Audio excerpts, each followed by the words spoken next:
Nous, on a beaucoup de bagages. Julie, Ivy, Kitten, Dirty et Mimi s'installent au 104 à Paris pour 5 représentations. Toutes les places ont déjà été vendues depuis plusieurs semaines. Et là aussi, le public est en majorité féminin. Oh, ils ont du champagne!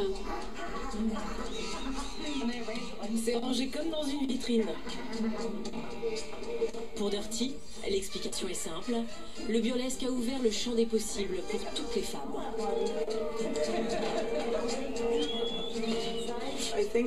Je pense que c'est la potentialité qui est terriblement excitante dans le burlesque. Ça montre vraiment que vous n'êtes pas obligé de vivre dans votre petit monde et faire vos petites choses. Vous pouvez vraiment faire quelque chose de différent et de spécial. La seule chose que vous avez besoin de vous dire, c'est oui. Je peux le faire et vous pouvez le faire. Et ce discours fait étrangement écho à sa propre histoire. Elle a suffisamment entendu qu'elle ne pourrait jamais faire de scène. Je n'avais pas vraiment confiance en moi ni dans la vie quand je suis venue à New York pour devenir danseuse. Parce que tous les professeurs que j'ai toujours eus m'ont dit « Tu ne ressembles pas à une danseuse ». Et aujourd'hui, je suis la seule de ma classe qui continue à se produire sur scène. Je pense que de nos jours, toutes les femmes ont un long chemin à faire pour mieux s'accepter.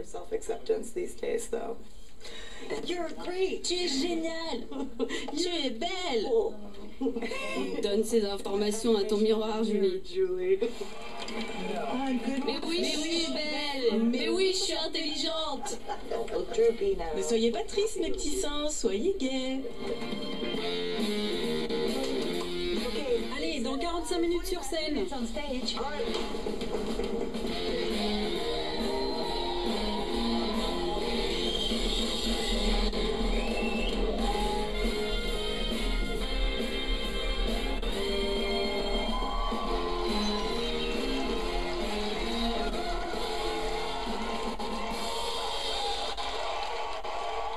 Dirty et les autres ont inspiré des femmes qui, avant, n'auraient jamais osé. Comme cette mère au foyer. Chez elle, le burlesque dépasse la simple affirmation de soi. Car Sophie a appris il y a quelques années qu'elle était atteinte d'une maladie grave. Elle a eu du mal à l'accepter, jusqu'à ce que son mari l'inscrive à ses cours. Se mettre à nu, c'est lutter contre la mort? Oui. Oui. Pour moi, voilà, on m'a découvert une maladie il y a quelques années. C'est une maladie que je garderai à vie. C'est montrer que mon corps est à moi, c'est le mien, je me le réapproprie et c'est pas la maladie qui gagne, c'est moi qui gagne.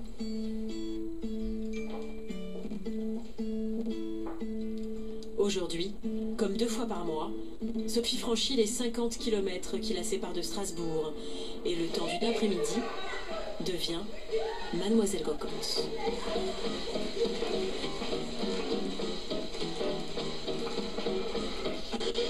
Cette fois-ci exceptionnellement, et ça va pas être on enlève les vêtements, ça va être on remet les vêtements. Mais je veux dire, c'est pas sérieusement. Sinon, on tombe dans le pathos, on chiale, enfin on sort du cours, on prend une corde, on sort du cours, on est bien, on rigole. Donc, et on marche.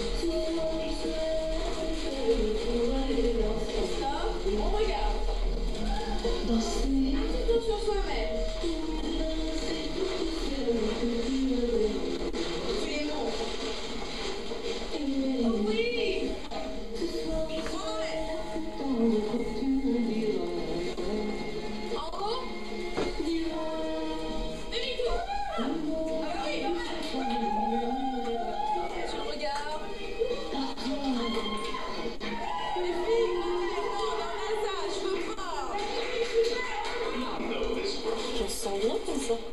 On est 16 nénettes en petite tenue, on se sent bien, on se sent femme.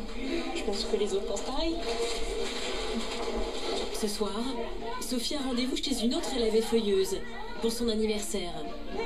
Parmi les invités, il y a Christophe, Sa compagne s'effeuille elle aussi, et il a du mal à comprendre que cela puisse être une thérapie.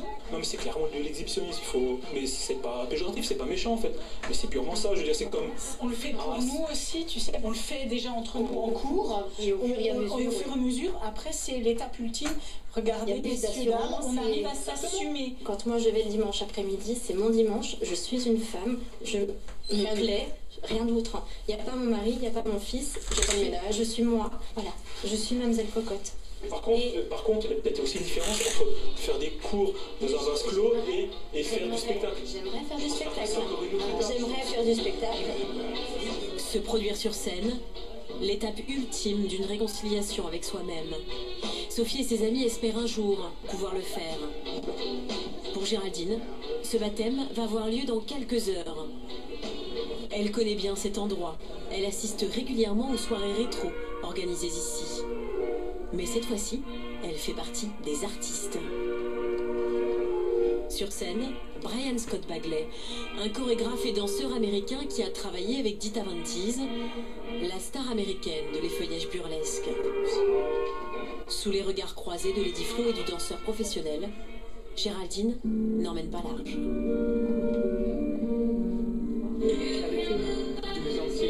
Regarde, elle est chouchou, elle se tient bien.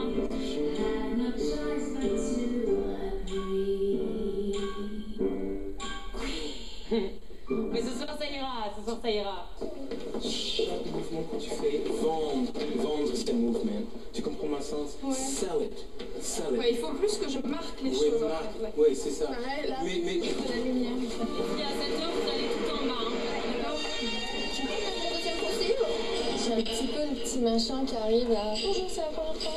Donc il y a Claire aussi qui est une ancienne du Crazy Horse, tu vois. Déjà, j'ai pas l'impression quoi. Donc voilà. Non, mais sinon, ça va bien se passer quoi, y a pas de raison.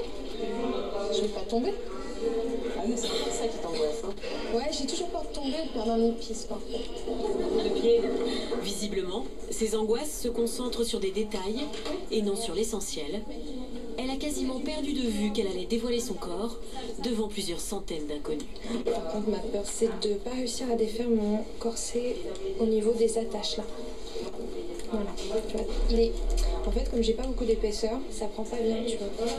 J'ai juste un micro ici. Quelqu'un veut quelque chose à boire? C'est l'avoir fait et la dernière.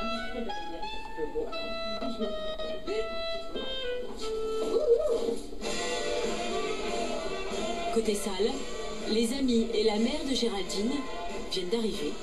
Et surprise, ils croisent le directeur de la clinique où travaille la jeune femme.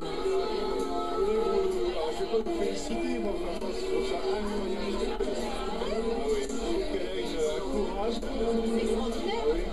En plus, elle a un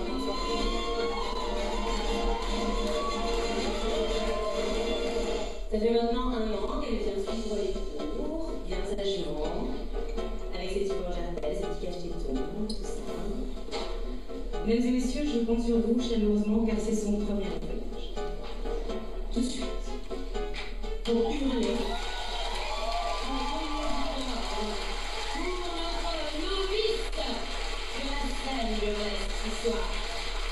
J'ai nommé Mademoiselle Blanche Canal, je vous entends.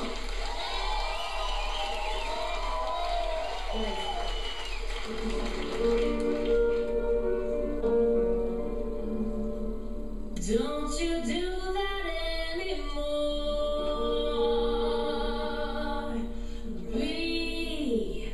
because I'm the queen of your dreams. Reflet d'une société miroir, autocentrée où il faut se montrer pour exister. Ou bien néo-féminisme qui foule aux pieds les canons obligatoires de beauté. Le phénomène burlesque se répand aux 4 coins de la planète. New York, Londres, Montréal, Paris et jusqu'en Laponie.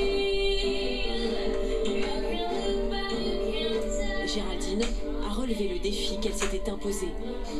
Une envie la taraude désormais, remonter sur scène le plus vite possible.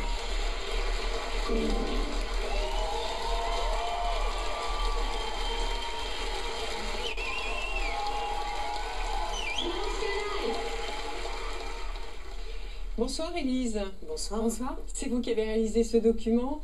Alors, on entend quelques hommes dans votre reportage, mais leur voix se fait plutôt rare. Pourquoi? Ils n'ont pas voulu témoigner ou ils sont discrets?